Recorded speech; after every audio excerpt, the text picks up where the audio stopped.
Marvel दुनिया का सबसे सक्सेसफुल फिल्म फ्रेंचाइजी है। मार्वल का हर एक मूवी हिट हुआ है और ये वर्ल्ड वाइड $22 बिलियन से भी ज़्यादा कमा चुका है। लेकिन मार्वल हमेशा से इतना बड़ा नहीं था। इनफैक्ट एक ऐसा भी टाइम था जब मार्वल को बैंकरप्सी फाइल करना पड़ गया था। हालत तब तक ठीक नहीं हुआ जब तक एक असिस्टेंट को आइडिया आया सुपर हीरो बनाने का, जो कि ट्रेडिशनल सुपर हीरोज़ की तरह गुड लुकिंग और परफेक्ट नहीं होंगे, बल्कि उनके अंदर नॉर्मल इंसान की तरह वीकनेसेस होगा। और जब ये असिस्टेंट ने अपने बॉस को एक ऐसी इम्परफेक्ट सुपर हीरो के आइडिया के बारे में बताया तो उसके बॉस ने बोला ये अब तक का सबसे बेकार आइडिया है। लेकिन असिस्टेंट कन्विंस था कि उसका बॉस गलत है और वो सीक्रेटली एक कॉमिक रिलीज़ करता है और अपने सुपर हीरो को डेब्यूट करता है। और वो सुपर हीरो आज दुनिया का सबसे पॉपुलर सुपर हीरो बन चुका है। ये स्टोरी एक ऐसे एक असिस्टेंट ने मार्वल को एक मजाक में देखे जाने वाले कंपनी से लेकर $multi-billion कंपनी में बदल दिया। सैन लीबर पैदा हुए 1922 में न्यूयॉर्क में। उनके फादर जैक एक टेलर थे और उनकी मॉम सीलिया एक सेल्स वूमेन थी। लीबर फैमिली स्ट्रगल किया करते थे अपना ज़रूरत पूरा करने के लिए और ग्रेट डिप्रेशन के टाइम उनके फादर अपना जॉब खो दिए। टाइम के साथ जैक और सीलिया एक दूसरे से दूर हो गए। दोनों फैमिली के कंडीशन को देखकर बहुत परेशान थे और हमेशा पैसा का लेकर आर्गूमेंट होने लगता था। अपने फादर को इतना टफ टाइम में देखकर सैन एक स्ट्रॉन्ग वर्क एथिक डेवलप किए और छोटे मोटे काम करने लग गए, जैसे न्यूज़पेपर सेल करना और सैंडविच डिलीवर करना। जब वो काम नहीं कर रहे होते तो टेंशन से दूर रहने के लिए वो कुछ भी पढ़ने लगते थे और सोचा करते कि वो एक दिन एक फेमस नॉवेलिस्ट बनेंगे, मार्क ट्वेन की तरह। 16 साल की एज में हाई स्कूल से ग्रेजुएट होने के बाद सैन कॉलेज नहीं जाने का डिसीजन लिए और काम ढूंढने लग गए अपने फैमिली को सपोर्ट करने के लिए। और किस्मत से जल्दी उनको एक जॉब मिल गया, एक असिस्टेंट के रूप में एक पब्लिशिंग कंपनी के लिए, जिसका नाम था टाइमली, जो कि उनके कज़न मार्टिन गुडमैन का कंपनी था। वहाँ पे सैन कॉफ़ी और सैंडविच लाया करते, झाड़ू लगाया करते, प्रूफ रीडिंग और ड्राइंग्स एडिट किया करते। 1 साल के बाद टाइमली सैन से पूछे उनको ओपिनियन क्या है स्टोरीज़ में जो वो लोग लिख रहे हैं और क्या ये स्टोरी उनको अच्छा लगा या नहीं और वो क्या चीज़ बदलना चाहेंगे। सैन सरप्राइज है। टाइमली ने उनका कुछ सजेशन को इम्प्लीमेंट किया था और इसके बाद टाइमली सैन को बोले एक कॉमिक लिखने के लिए, उनके कैप्टन अमेरिका सीरीज़ के लिए। जिस एपिसोड में सैन काम किए वो एक आइडिया लेकर आए सुपर सोल्जर को एक सिग्नेचर मूव देने का, एनिमी को एक शील्ड से मारने का। उसके बाद से सैन अलग अलग वैरायटी की स्टोरीज लिखने लगे टाइमली के लिए, जैसे रोमांस, मिस्ट्री, हॉरर एक्सेट्रा। और सिर्फ 18 साल की एज में सैन को प्रमोट करके एडिटर बना दिया गया। लेकिन सैन अभी भी एक नॉवेलिस्ट बनना चाहते थे और एक फेक सरनेम यूज़ करने लगे, ली। उन्हें डर था कि पब्लिशिंग कंपनी से उनका नॉवेल पब्लिश नहीं करेंगे अगर उन्हें पता चला कि वो कॉमिक्स लिखते हैं।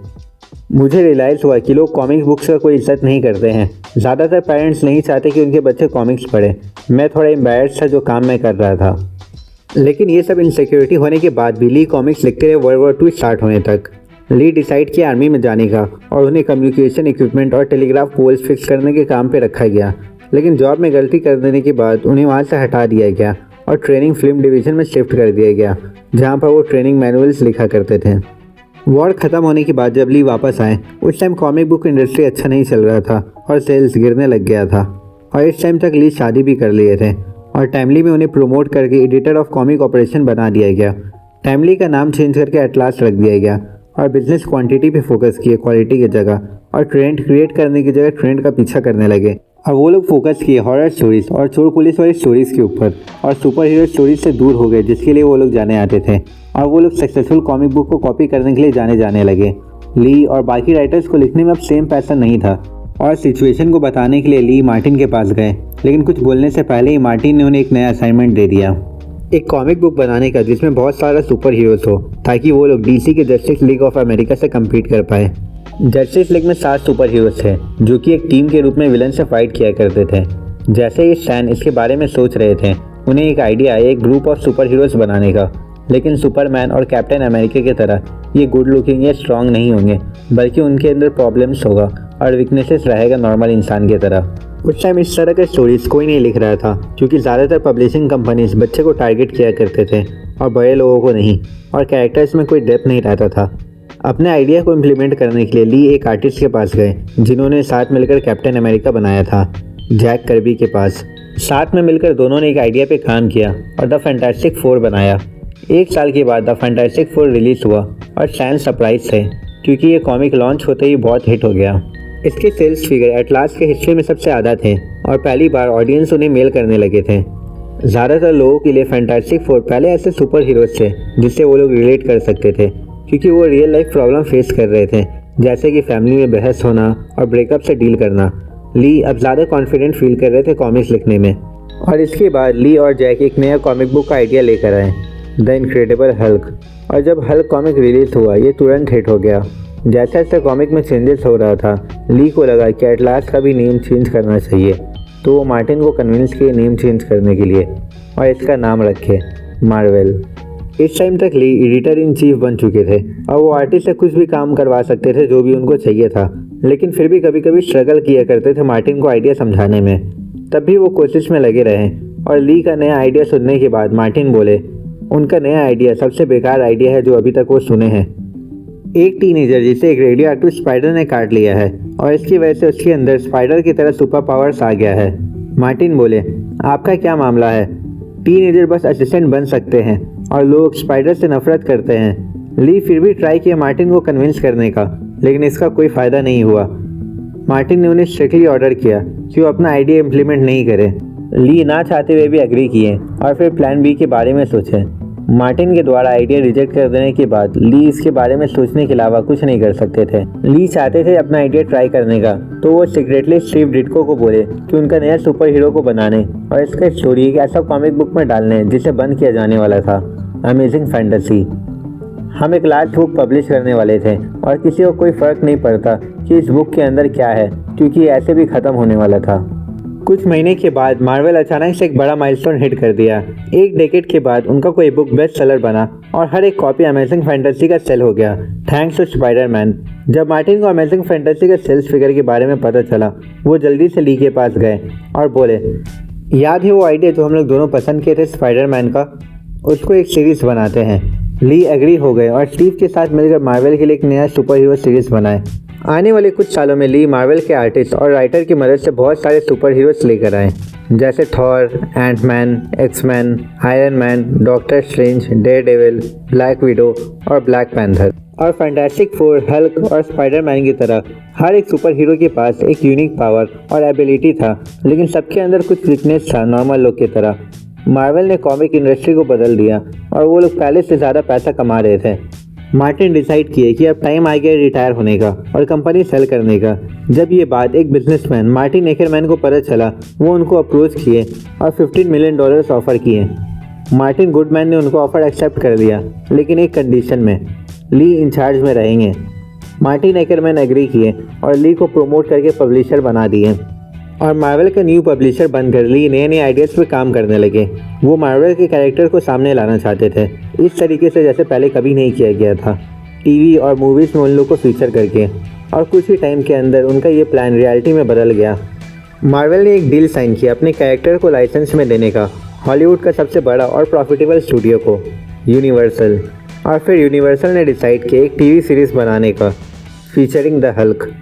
इस टाइम ली अपना काम जारी रखे और हॉलीवुड में वो ऐसे प्रोड्यूसर को खोज रहे थे जो मार्वल का कॉमिक सीरीज़ को मूवीज़ में बदल पाए, लेकिन ली शॉक थे। जिससे भी वो बात किए सब ने उन्हें मना कर दिया। उस टाइम प्रोड्यूसर मानते थे कि ये बहुत डिफ़िकल्ट हुआ कॉमिक कैरेक्टर्स को रियल लाइफ एक्टर में बदलना। फिर भी किसी तरह डीसी ने मार्वल को हरा दिया और सिल्वर स्क्रीन में पहुंच गए और बहुत पैसा कमाए। उन लोग का मूवी सुपरमैन $300 मिलियन कमाया वर्ल्ड वाइड और उस टाइम का 6 सबसे ज़्यादा पैसा कमाने वाला फिल्म बन गया। डिसअपॉइंटेड होने के बजाय ली खुश थे। प्रोड्यूसर अब कन्विंस थे कि सुपर हीरो मूवी चल सकता है, लेकिन ली प्रोड्यूसर्स का कॉल का वेट नहीं किए, बल्कि खुद ही मीटिंग सेट करने लगे और यहाँ तक कि अपने फैमिली को लॉस एंजलिस ले गए और प्रोड्यूसर को कन्विंस किए मूवीज़ बनाने के लिए फैंटास्टिक फोर, स्पाइडरमैन और द पनिशर के ऊपर। लेकिन आने वाले कुछ सालों में ली रियलाइज़ किए कि उससे भी बहुत ज़्यादा डिफ़िकल्ट है।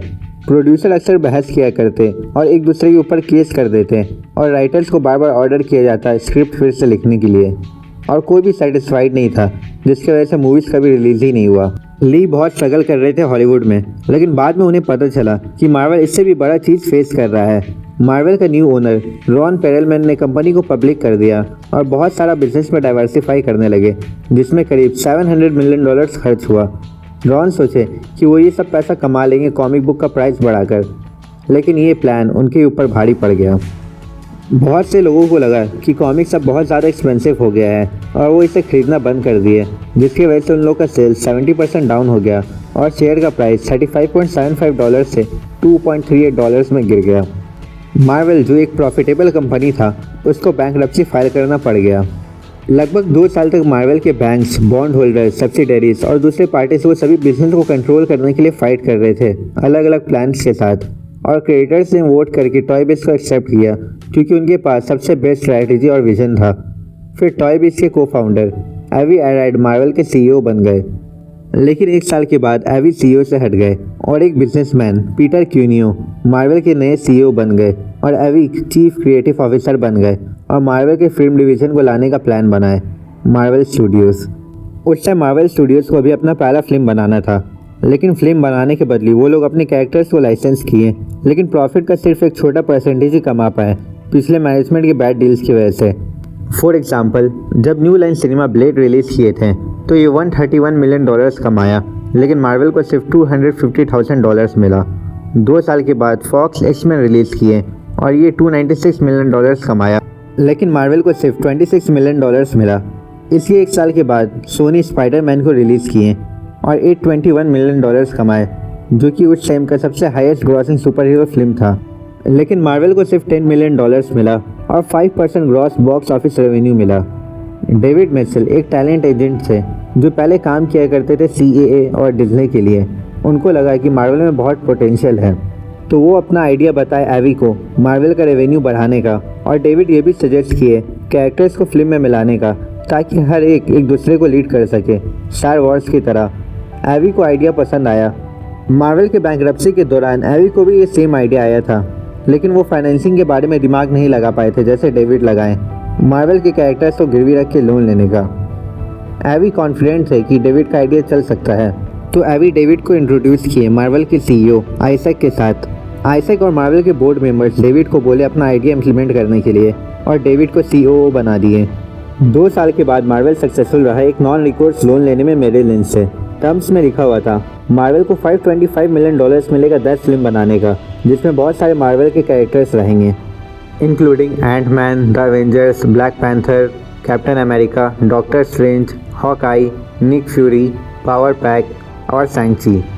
अगर पहला 4 फिल्म फेल हो जाएगा तो मेरिल लिंच को फिल्म राइट मिल जाएगा 6 कैरेक्टर्स के लिए, लेकिन उनको 5% फी देना पड़ेगा हर एक फिल्म का जो वो प्रोड्यूस करेंगे।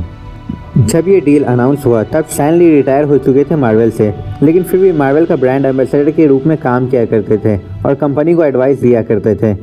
3 साल के बाद मार्वल फाइनली अपना पहला फिल्म रिलीज़ किए, आयरन मैन। ये फिल्म इतना ज़्यादा सक्सेसफुल रहा कि डिज्नी मार्वल को खरीद लिए और कुछ सालों के बाद आयरन मैन का सीक्वल बनाए। आयरन मैन का third part world wide $1.2 million कमाया और ये उस साल का दूसरा सबसे ज़्यादा कमाने वाला फिल्म बन गया। और फिर मार्वल बहुत सारा मूवी रिलीज़ किए और बहुत सारा बॉक्स ऑफिस रिकॉर्ड तोड़ दिए। 2018 में मार्वल रिलीज़ किए एवेंजर्स इन्फिनिटी वॉर, जो कि पहला सुपर हीरो फिल्म बन गया जिसने $2 बिलियन वर्ल्ड वाइड कमाया। और 2019 में Marvel Avengers end game release किए और ये मूवी सिर्फ 5 दिन में $1 बिलियन क्रॉस कर दिया और वर्ल्ड वाइड $2.97 बिलियन कमाया।